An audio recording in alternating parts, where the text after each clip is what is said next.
Hey guys, Chris White here, and I wanted to talk to you today about the single most important thing that will support your child in becoming fully themselves. I'm going to start by making a bold assertion and by saying that you have had nothing to do with your child's existence or their growth up to this point.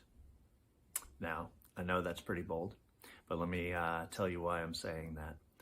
First of all, you might object and say, well, look, I had sex with my partner. It was my sperm that combined with her egg. I certainly had something to do with it. And okay, fair enough. But what created you? Did you create yourself? Did you create those sperm?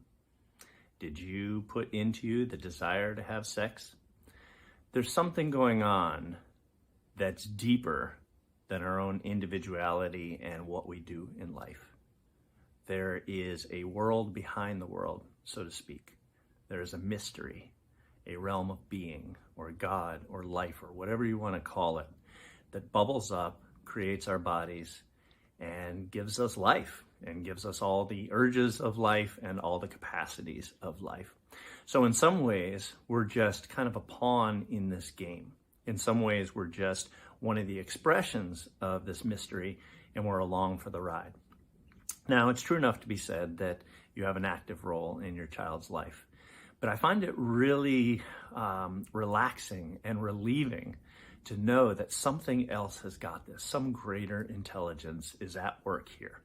And if you were to die right now and not be around for your child, their growth, their development would continue. And that may be a little morose, but that's the way that I like to think about this, is like it's totally relieving of the pressure of having to do anything specifically, knowing that the loving intelligence of life is here and is unfolding through us. So the way I think about development is that our primary job as parents is to keep this doorway of presence open in our children. The mystery is constantly trying to bubble up and create the bodies of our children, create the minds, the brains, the psyches, and it knows what it's doing. It really does. And if we can keep the doorway to this presence open, this process will unfold most naturally and most easily and most intelligently. So what I see our job as is keeping this doorway open by doing two fundamental things. Number one, meeting their needs. Whenever the mystery bubbles up as an organism, it will be aimed at specific forms of nourishment that it needs in order to survive and then to thrive.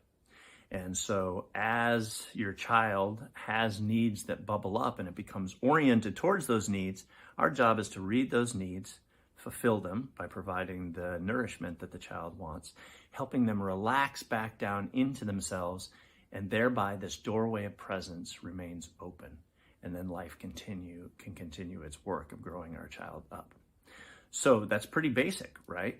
Read the needs of your children, meet those needs, bring the nervous system back to rest, and let life do its work. The other aspect that I think is really helpful in this regard in terms of keeping this doorway of presence open is to be in presence ourselves. When we are rested deeply into our bellies, when we're relaxed, when we're embodied, and we're just allowing presence to move through us intuitively in terms of what our children need at any moment, we're very attuned to exactly what they need. But in addition, this field of presence resonates and kind of precipitates presence within them as well.